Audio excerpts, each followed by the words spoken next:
De grandir 2 jours après la disparition d'une jeune fille de 17 ans au cours de son jogging, toujours aucune trace, aucun indice, malgré la mobilisation de 200 gendarmes et de nombreux bénévoles. Son père, qui participe aux recherches, ne croit pas à l'hypothèse de la fugue. Sur place, Julien Beaumont et Herbette Ribeiro.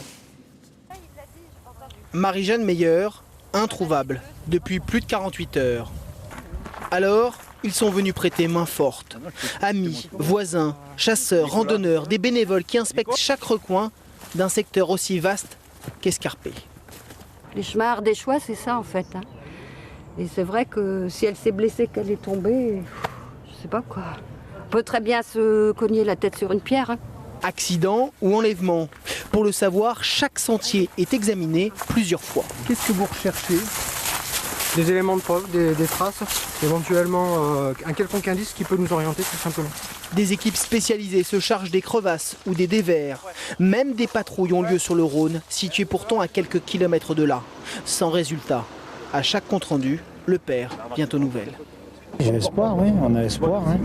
Oui, on a tous espoir. Hein. L'hypothèse de la fugue, vous la réfutez? Oui, normalement, oui. Oui, oui parce que elle avait acheté même pour manger des choses pour le soir, des choses qu'elle aime bien. Ses amis non plus ne croient pas à la fugue. Ce matin, il passait le bac français. Difficile de se concentrer dans ces conditions. Elle ne peut pas avoir fui le bac, elle ne peut pas avoir fui ses parents. C'est pas plausible pour nous.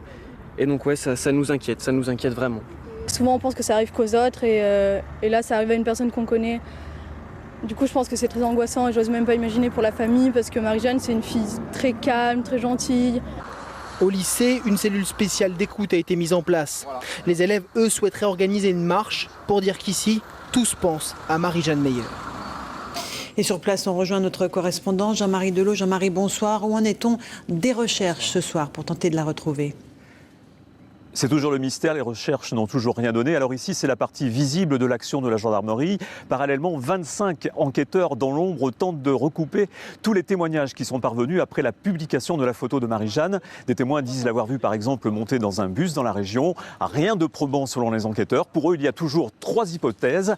La fugue, la mauvaise rencontre ou tout simplement l'accident dans une zone très peu fréquentée. Merci beaucoup de ces précisions, Jean-Marie.